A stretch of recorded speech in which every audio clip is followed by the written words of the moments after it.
Hydraa కూల్చివేతలపై high court ఆదేశాలు విపక్షాల ఎదురుదాడుల నేపథ్యంలో ఢిల్లీకి వచ్చిన రాష్ట ముఖ్యమంత్రి రేవంత్ రెడ్డి అధిష్టాన ముఖ్యులతో భేటీ అయ్యారు.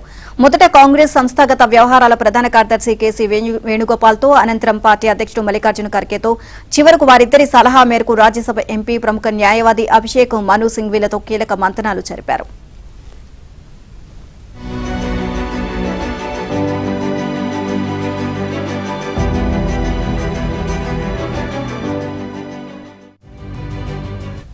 అక్రమ నిర్మాణాలను కూల్చే విషయంలో హైకోర్టు వ్యాఖ్యల నేపథ్యంలో వారితో ఆయన చర్చలు సాగినట్లు తెలిసింది. ఇప్పటివరకు హైడ్రా ఆధ్వర్యంలో జరిగిన కూల్చివేతలు, వాటిపై వచ్చిన ప్రతిస్పందనల గురించి ముఖ్యమంత్రి వివరించారు.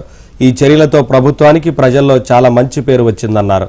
దానిని సహించలేకే ప్రతిపక్షం ప్రభుత్వాన్ని అప్రదిష్ట పాలు చేసే ప్రచారాన్ని ఉధృతంగా చేస్తుందని ఆయన వివరించారు.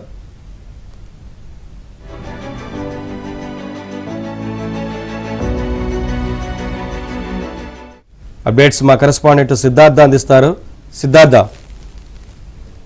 Thank you Naveen. నిన్న ఢిల్లీ పర్యటనలో ఉన్నటువంటి ముఖ్యమంత్రి రేవంత్ రెడ్డి పార్టీకి సంబంధించినటువంటి కీలక నాయకులను అంటే కేసీ వేణుగోపాల్ ను, మల్లికార్జున ఖర్గేను కలిశారు. రాష్ట్రంలో ఉన్నటువంటి పరిస్థితులతో పాటు మంత్రివర్గ విస్తరణకు సంబంధించినటువంటి అంశం కూడా చర్చకు వచ్చినట్టు తెలుస్తా ఉంది.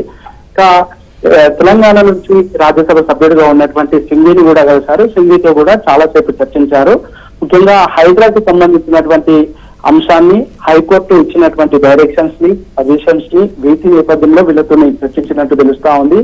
సింఘ్వీ తెలంగాణ నుంచి రాజ్యసభ సభ్యుడిగా నామినేషన్ వేసినటువంటి సందర్భంలో కూడా ప్రభుత్వానికి ఎలాంటి ఇబ్బందులు వచ్చినా న్యాయపరంగా తాను ఒక అడ్వకేట్ కాబట్టి న్యాయ సహాయం అందిస్తానని కూడా చెప్తున్నారు. ఇటు ఈ ముగ్గురుతో విడివిడిగా భేటీ అయినటువంటి నేపథ్యంలో హైడ్రాకి ప్రజల నుంచి మద్దతు వస్తుంది. తెలంగాణ ప్రభుత్వానికి ప్రజలు మద్దతు తెలుపుతున్నారు. దీన్ని ఓర్చుకోలేక ప్రతిపక్షం ప్రభుత్వంపై బురద జల్లే ప్రయత్నం చేస్తుంది. కొంతమంది పేడ్ ఆర్టిస్టులతోని పేడ్ ఉద్యమాలు చేస్తా ఉంది అనే విషయాన్ని వాళ్ళకు కన్వే చేశారు.